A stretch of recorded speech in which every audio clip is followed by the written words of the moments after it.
This is Tokens. I'm Lee C. Camp. For about 10 years, I was quiet about my desert experience. That's Diana Oestreich, a combat veteran of the Iraq War. Desert experience is one of those so-called pregnant phrases, eliciting all manner of biblical narratives. Moses fled to Midian after murdering a man. Elijah goes to the wilderness and is fed by the ravens. Jesus fasts for 40 days in the desert, gravely tempted. All of them come through on the other side, clarified, directed. When Diana went to the Iraqi desert, my sergeant had said that it's an enemy tactic to push little Iraqi children in front of American convoys in order to slow the convoy, and then they ambush from the rear. And then he said, "It's your duty to keep the convoy rolling at all costs tomorrow." I was blindsided by this command.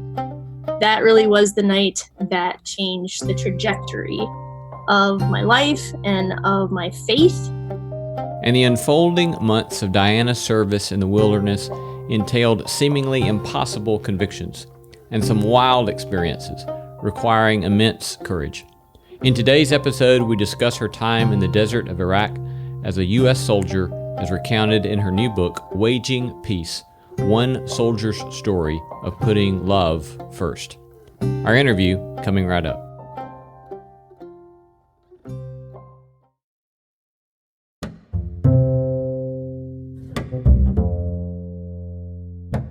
Diana Oestreich is a combat veteran of the Iraq War, a peace activist, sexual assault nurse, and the key relationship officer at Preemptive Love, a global relief organization working to end war.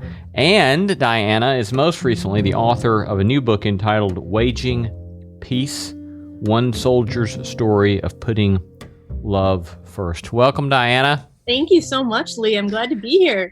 Your book begins telling the story of your own sort of experience in being deployed to the Iraq War, with a sort of crisis moment in your life unfolding at a safety briefing prior to a 4 a.m. convoy into an active war zone the next morning.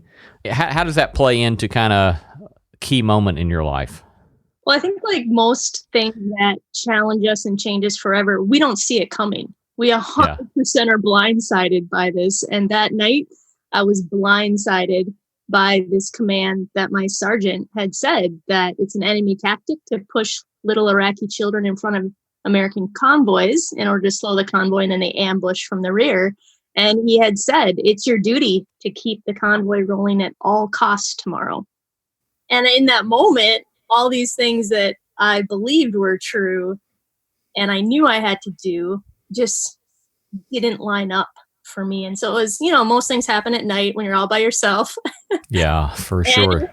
And you have to make a decision in a few short hours.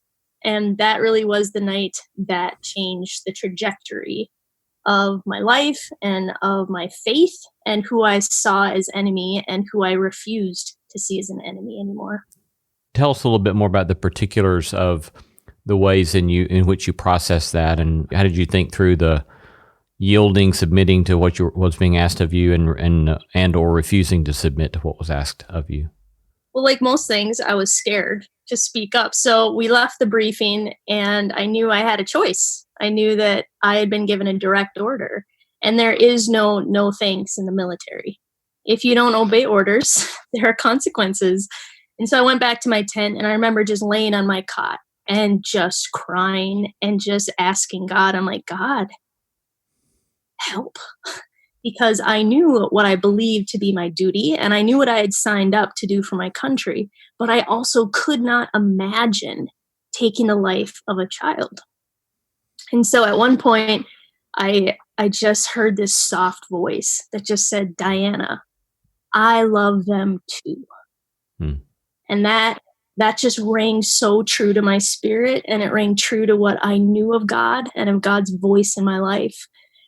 And that's when I knew that God loved my enemies just as much as he loved me, that he was cradling their children and their future just as carefully as I believe God cared about my future. And so I knew in that moment that even though I had already given my yes to my country to take a life, that God was asking me for something, and I had a choice. And I remember kind of telling God, I'm like, no, God, we believe in hard things. Like, this is what soldiers have to do. Like, this is okay. My faith says this is okay.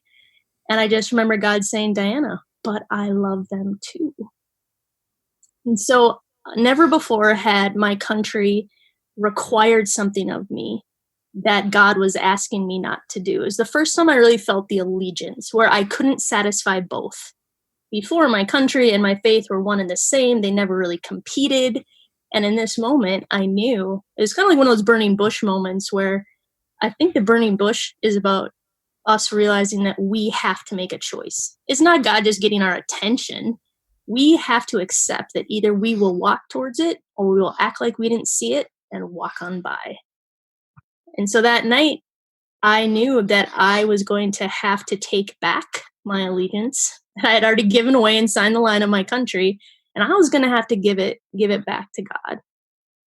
And no matter what it costs me, that's something that I was going to have to do. So what happens in the next subsequent days or weeks or months following that, in the sort of concrete, practical implications of that sort of burning bush moment? So I decided that between me and God, I would never take a life, that I would give my life for anyone. I would give it for my, stepping from a bullet for a fellow soldier to an Iraqi. It didn't matter. But I was going to wage war with sacrifice instead of bullets. So practically, I just knew that I wasn't going to take a life. And so that night, it meant that the next day, no matter what happened, I wasn't going to run over a child. Thankfully, I didn't have to make that choice that day, but I had already made my choice. And it ended up with me taking the bullets out of my weapon at one point. And it sounds a little counterintuitive, like, is this just a death wish in the middle of a war? But it was a liberation. It was a coming alive, that if I was a citizen of the kingdom of life, then I couldn't deal in death. And that really losing my life wasn't the only thing I had to lose. And honestly, it really changed how I showed up in war. It actually gave me a freedom. I woke up with less fear clawing in my belly. Not because the war was any nicer than it was before. I didn't know if I would get killed by lunchtime, but I did know how I was going to show up in war. And that's what gave me a peace that I never had before. So what did that peace look like? And what are some examples of the ways in which you had that or experienced that? Well, I was a combat medic. So that meant that I didn't work in a clinic or a tent or anything like that. I was tasked with the soldiers that had the most dangerous mission for the day. So I would jump in the Humvee with them, and you need a medic on site to try to save a life. It's called the golden 10 minutes in trauma, is if you can keep someone alive for 10 minutes, they've got a chance. Huh. So that was my job. So I had a lot of fear and terror that I was going to, that I wasn't going to be able to keep one of my soldiers alive, that I wasn't going to have to, I wasn't going to get to bring them back to their families.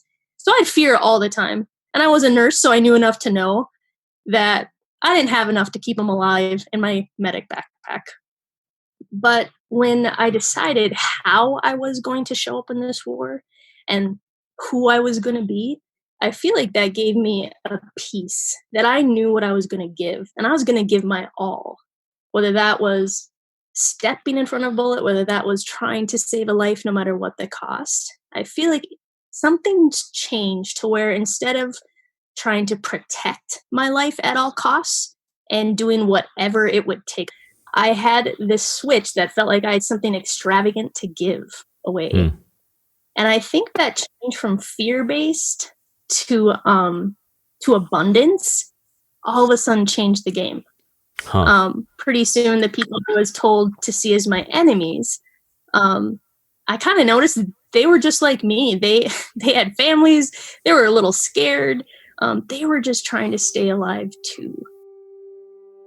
And I started to find a connection to the people around me instead of a suspicion.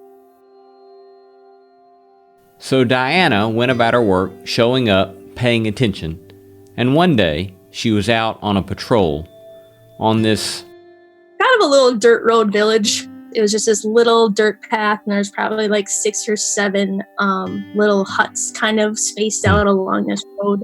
And I was pretty far from where my unit was rebuilding a road. They were kind of down at the bottom of the village. Nobody could see me. And for whatever reason, I did not have a battle buddy with me, which is you're always supposed to stay in pairs.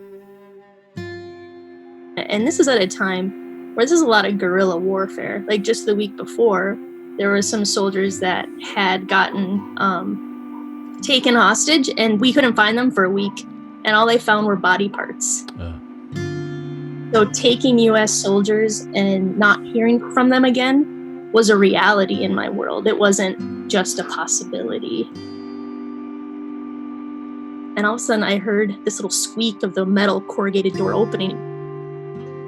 And I saw this shadowy woman beckon to me, do the classic 2-finger, you just know. Any place in the world, this is the come over here. And in a moment, like all of my training said, run. Like, do not go over there. All my military training, everything I knew that said to stay alive said, no one knows where you are. So I see this woman and I see her invite me in. All of a sudden, like my feet just stick to the floor like cement. And I'm like, oh my gosh, if I go in there, she could just be the bait. There could be an enemy right behind the door and nobody would hear from me again. And so in that moment, I should just act like I didn't see that, because everything in me says it's not the safest thing. And in fact, it could cost me everything. And at the same time, all of a sudden, I just kind of had this feeling, this sense that something was happening and I shouldn't miss it. I kind of had that firework in my chest feeling. And I knew that I was either going to stick to the script and play it safe, or I was going to make a decision that I didn't know where it would land me. But I knew I did it. I knew I decided to walk in and accept that invitation. And it ended up being the invitation that really changed how I saw Iraqis, how I saw the people I was told as my enemy. She invited me in. And I also was like, she should not invite a soldier into the safety of her home. I was wearing a weapon, all the battle rattle from head to toe. She didn't know I was safe, but she really was the first person who offered me that preemptive love and that preemptive trust that said, I'm going to choose you even before I know if you're trustworthy. And I'm going to choose you even if I don't know if you're going to hurt me or not. This was a moment, Diana says, that changed her life. She hugged me and met her family, and that ended up being a place that I spent time throughout the war. And it really was the place that rearranged how I saw the huge family, that we were family, even though I had not met her before, even though we look different, worship differently, we're on totally different sides of this conflict. I experienced belonging and family with her. As I was reading that story in your book, I wrote out in the margin, courage of a woman and a woman.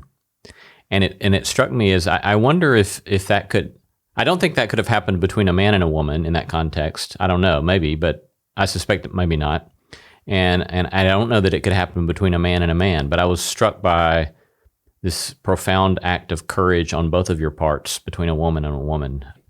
Did you ever find out what motivated her or drove her to invite you in? I didn't, but she is the person that I most want to thank in the world.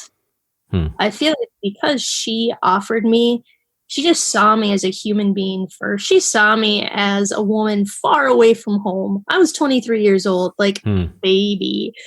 And she just saw my humanity before she saw my uniform, before she saw my country.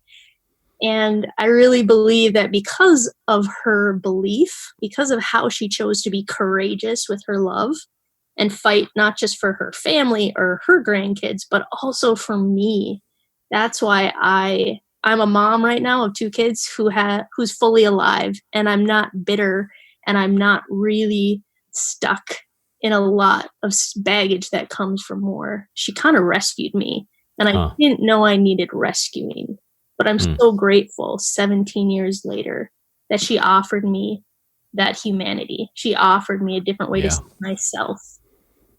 And you've been in the Middle East, but you know where if you visit one person's house, then you have to visit the next person's house. And now you've drank tea in 7 people's houses. And they're all related. I did notice we kept going to the next house, and I'm like, why do these women seem to all have Hassan's really amazing smile? And turns out they're her daughters. Hassan really, I think that she taught me how do you live in middle of a war, because Americans invading Iraq was not her first war. She was part of the Iran-Iraq war. Like, she was somebody who had lived through violence, and she had lived through what happens to communities, because all war is fought in someone's neighborhood. It's all fought in someone's community. She had just figured out in some ways that she was going to fight not just for her kids to have a future, but she really was going to fight for all of us to have a future. You tell another story of courage about having to kind of face down a full bird colonel. So Hassan, she was kind of the matriarch, and her husband, the story that was always told was that he was a POW from the Iran-Iraq war, which my Arabic was never good enough, and I never really got into it. But she really was she was the protector. She was the decision maker of that whole village. And one day when I had come in for tea, she had brought another woman with her, and the whole mood of the room just got quiet, and that tense quiet where you know someone's going to tell you bad news, and you're going to have to own your reaction. And I remember she brought this woman who just looked really distraught, and this tiny, tiny bundle she just started to unwrap. Turns out it was a baby, and it was the skinniest baby I've ever seen in my life. And I was a nurse before I had left. You just got this sense for when babies were fighting for their life, and when babies were losing that fight, where they just started to stop. Their eyes got glassy, and they stopped breathing very hard. And I didn't know what to do. All I knew was that everything looked bad on this baby. And if I left this baby and came back the next day, I couldn't say that it would still be alive. And so I just ran out and I said, I'll be back. And I knew that as a combat medic, one of my tasks is that if ever life, limb, or eyesight is in danger on the battlefield, I can make any call. And I knew that this baby's life was on the line. And so, and Hassan, in this region, they wear this black cloak. And it's really from like head to toe, and it's just this big black cloak. And so I knew I had a chance of getting this baby back to our camp to be seen by the Air Force clinic. But I knew that if anyone saw Hassan in her big black robe at all the checkpoints, like they would just assume that she had a bomb or a microwave hidden beneath these like yards of fabric. Like, I just knew it. She didn't know that, but I knew. But I also knew that Hassan had to come, because if this little baby Muhammad didn't make it, I could not bring this baby back not alive. Like, she would need to come, and she would need to bear witness to what happened, because she would need to help her community grieve this baby. So the miracle happened. I begged and begged and begged, and everybody said, no, we don't need to take care of this baby. And everybody had said no. And on my very last person to ask was this full bird colonel at this little Air Force tent hospital within our own camp. So they kind of had their own thing within our camp. The full bird colonel absolutely said no, like 100% no. I was supposed to leave because he had just told me what was what and handed it to me. But I knew that this was this baby's last chance to have a yes. And I knew that he could not keep struggling to breathe forever. And so I just dug in and I told him, like, I just wouldn't leave. I wouldn't leave. And like, this guy is like 6 feet, and I'm 5 feet, and I'm in the Army, and the Air Force are typically seen as smarter and better. Like, Army folk were pretty like trenchy people. So like I was a fly in his world. So despite being looked down upon, Diana pulled out the code that superseded his, which he was not happy about. But it gave me the yes, and we got baby Muhammad through 3 checkpoints, and we got him in there, and they took care of him, and we got to bring home a baby that was breathing, that you could see was going to make it. And he also chewed me out really bad, but at the same time, he said like that baby wouldn't have made it another 24 hours. And we got to bring back baby Muhammad alive. And it was just like that biblical scene where you sit down and all of a sudden, like, little girls are spraying perfume on me and putting these fake rings on my fingers and trying to put my hair in a clippy. And I was like, what is happening? And then I remembered those old Bible stories where when they celebrated, they would perfume the person and put rings on their fingers. That was one of the most beautiful moments that I can say I saw good happen instead of death happen in the war. Yeah, that's beautiful. That's beautiful. You're listening to Tokens, Public Theology, Human Flourishing, and the Good Life. We're most grateful to have you joining us.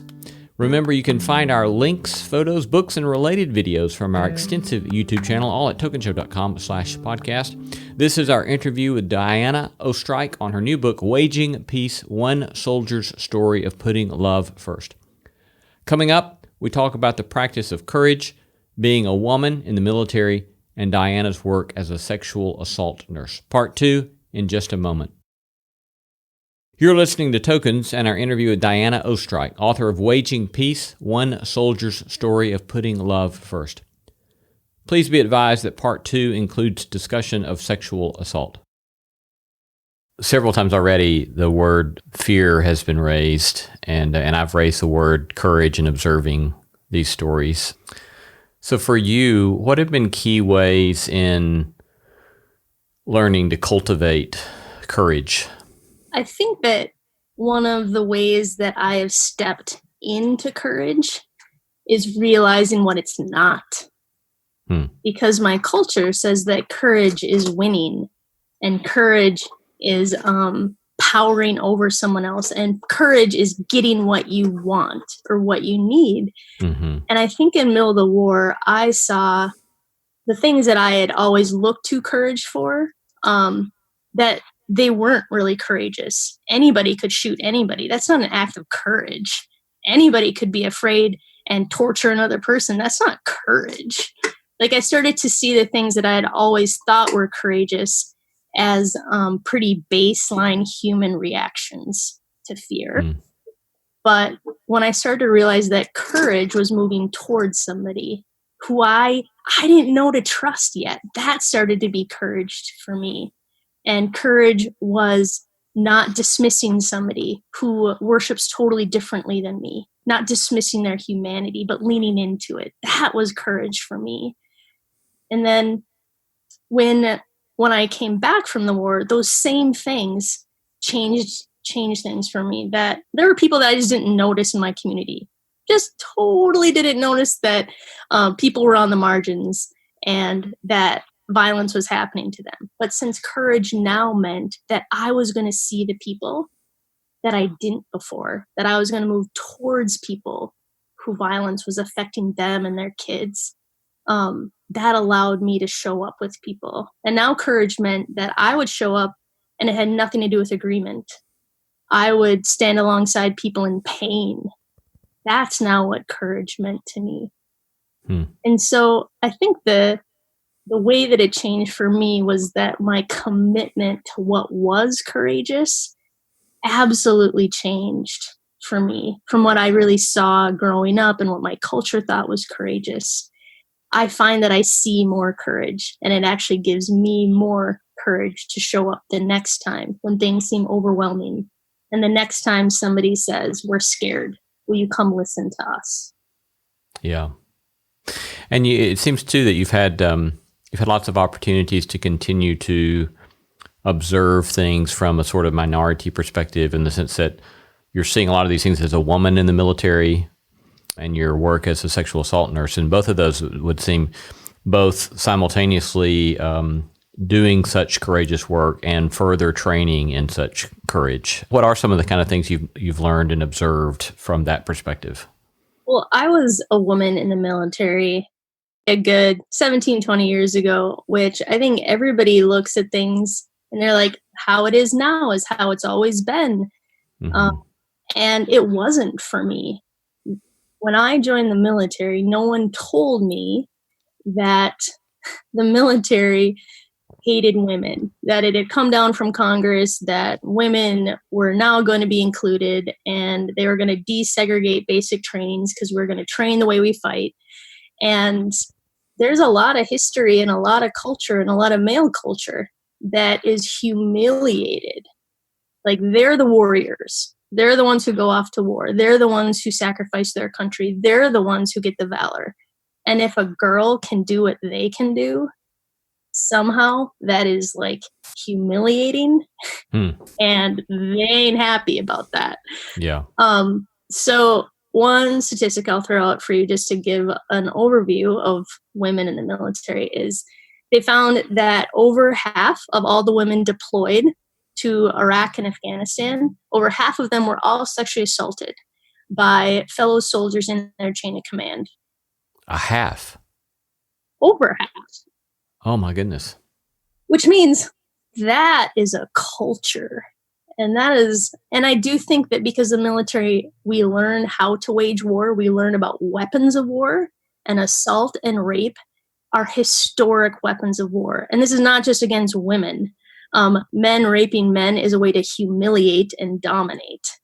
And it is a weapon of war. And so I wish people would have told me that. I did not know that going into basic training.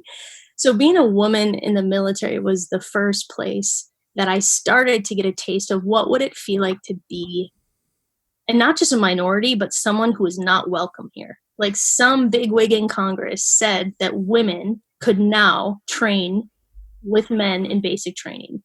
And you walk in and I realize, like, they are not happy that I'm here.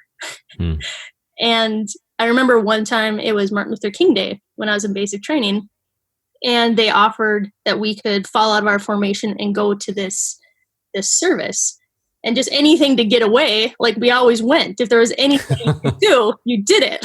And so I just remember being like, great. And so I like snap up, I fall out, and I go to the other formation. And all of a sudden I look around me and I'm like, I am the only white person in this whole formation.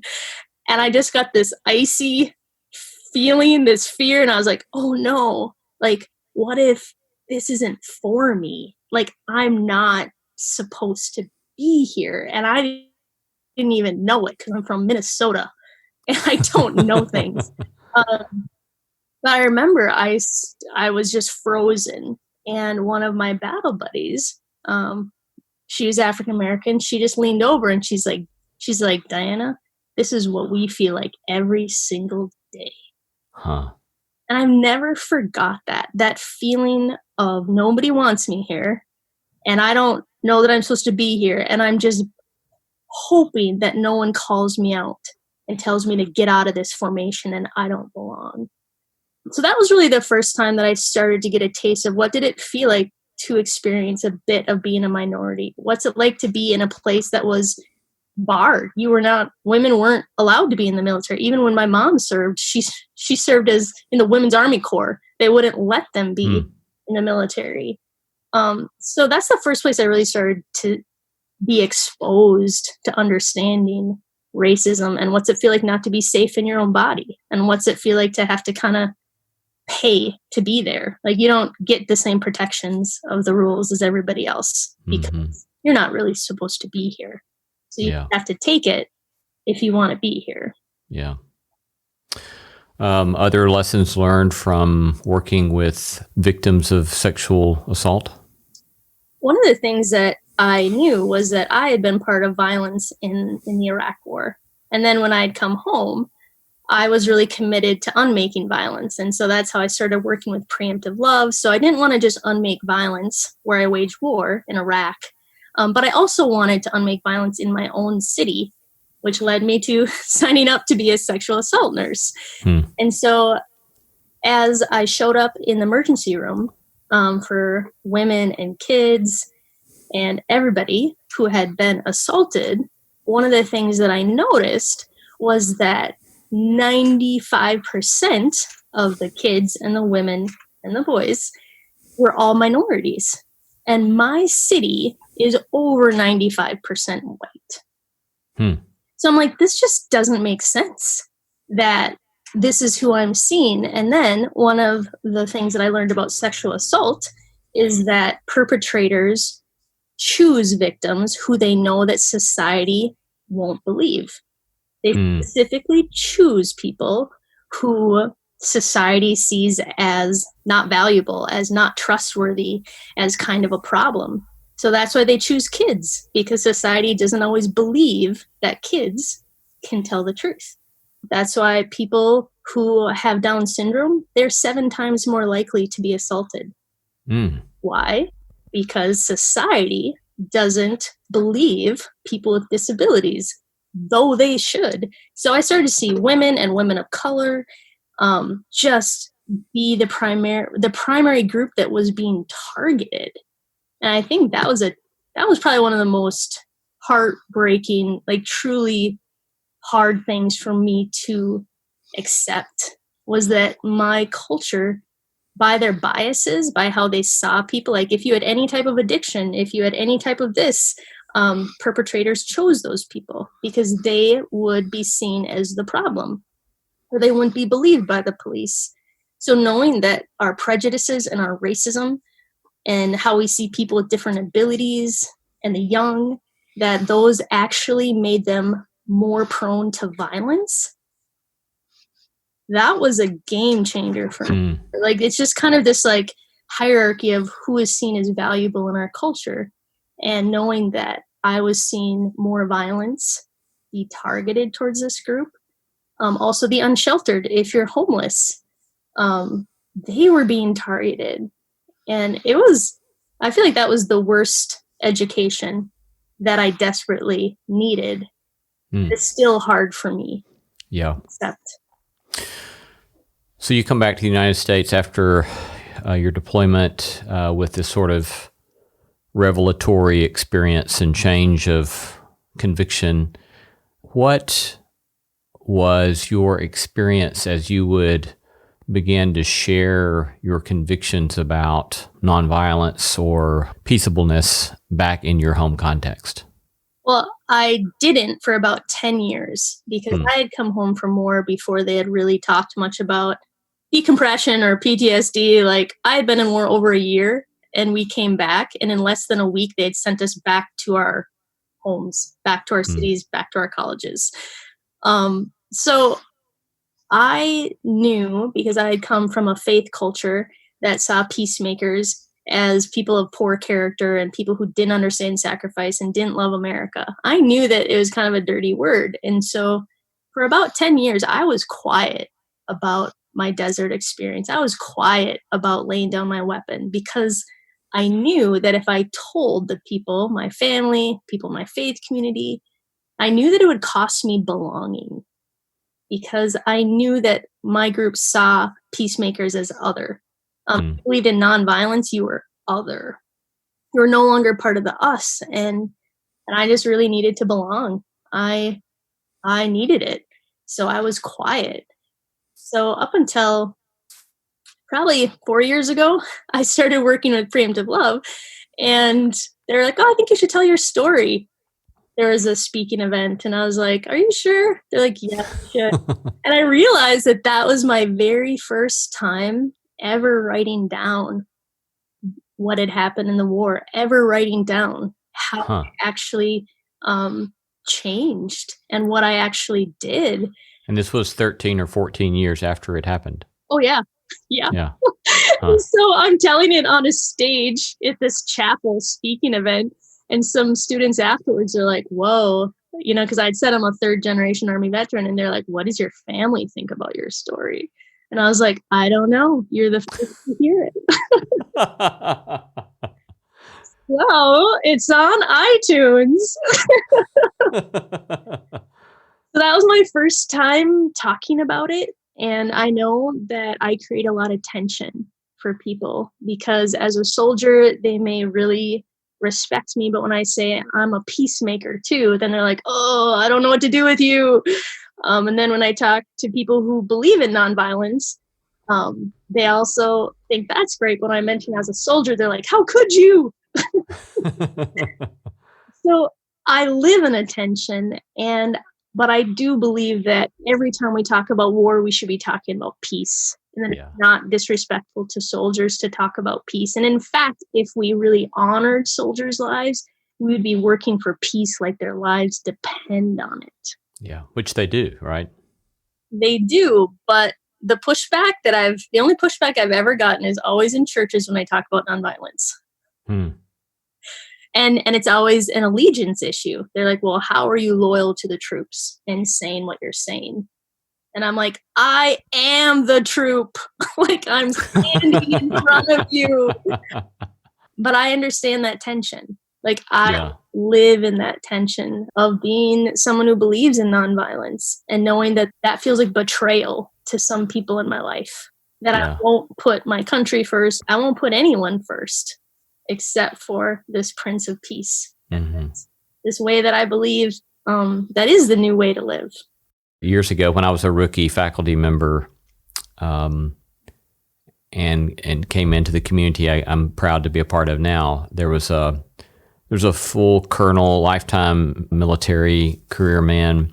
We became, in those years, very good friends. And one of the things I discovered with him is that he was able to have much more level-headed conversations about the just war tradition or political realism or nonviolence than people who have never been in the military. My experience has been that a lot of the people who have been in the military, especially people who have gone through some sort of officer training, they've had at some point to grapple with the questions of how do they make sense of, with any integrity, doing what they do. And they've come to different conclusions than I would come to, or perhaps you would come to. But they can appreciate, I think, a different perspective, and they don't feel so threatened by it. Where it seems like a lot of times people, again, I'm just speaking from my own experience, that people who have not been through that experience, they can get very, very defensive, and they just simply do not want to have this conversation, and they don't want to even entertain the possibility that Christian discipleship might entail a commitment to nonviolence. Right. And one of the big invitations for my book is if I play the part where people can be like, oh my gosh, I can't believe she said that, or I can't believe she did that. And they can see that for a lot of people, I start where they start in a culture of God, guns, and country. And they're like, okay, I get that because I come from that culture.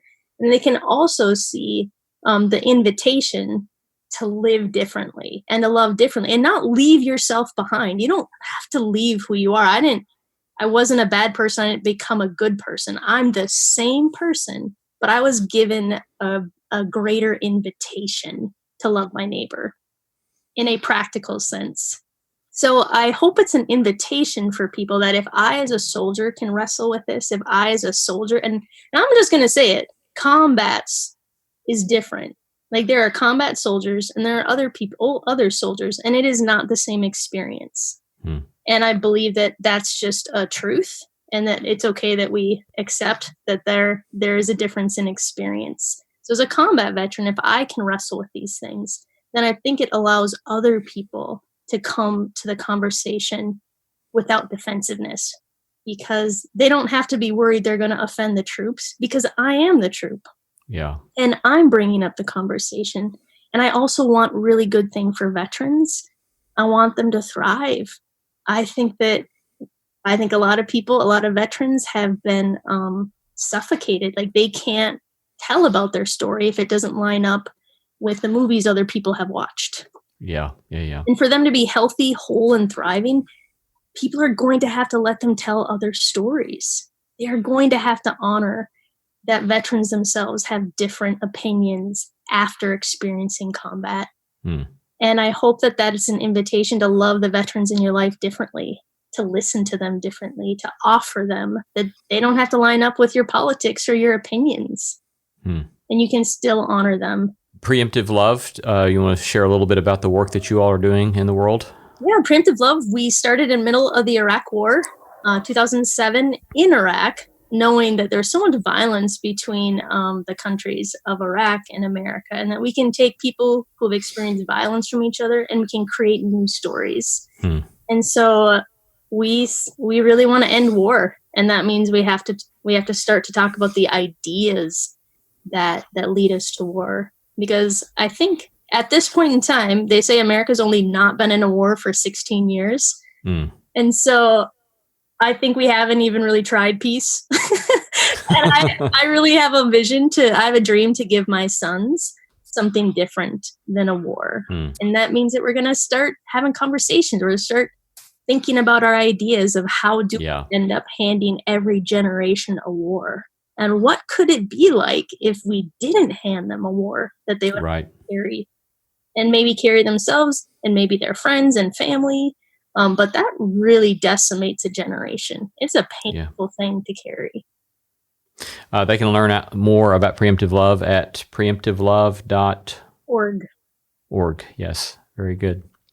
We've been talking to Diana Oestreich, a combat veteran of the Iraq War, a peace activist, sexual assault nurse, and the key relationship officer at Preemptive Love, a global relief organization working to end war.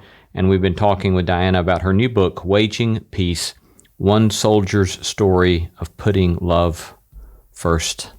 Thank you, Diana. It's an honor to get to talk with you today. Thank you so much, Lee. It's been great getting to be here.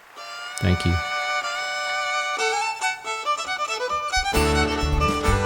You've been listening to Tokens, Public Theology, Human Flourishing, The Good Life. You can learn more about Diana's work by visiting preemptivelove.org. Thank you for joining us. Please remember to subscribe wherever you get your podcast. Please remember to refer us to a fellow podcast listener. If you've got feedback, we'd love to hear from you. Email us, text, or attach a voice memo and send to the address podcast@tokenshow.com. Our thanks to all the stellar team that makes this podcast possible. Executive producer and manager Christy Bragg of Bragg Management. Co-producer Jacob Lewis of Great Feeling Studios. And associate producers Ashley Bain and Leslie Eiler Thompson. Our engineer Carrie Harmon. Production assistant Kara Fox. Music beds by Zach and Maggie White. And our live event production team at Stonebrook Media, led by Phil Barnett.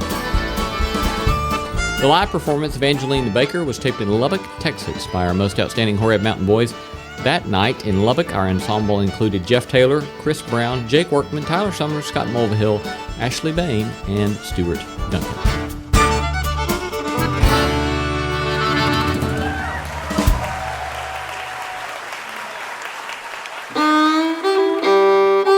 Thanks for listening, and peace be unto thee. The Tokens Podcast is a production of Tokens Media, LLC, and Great Feeling Studios.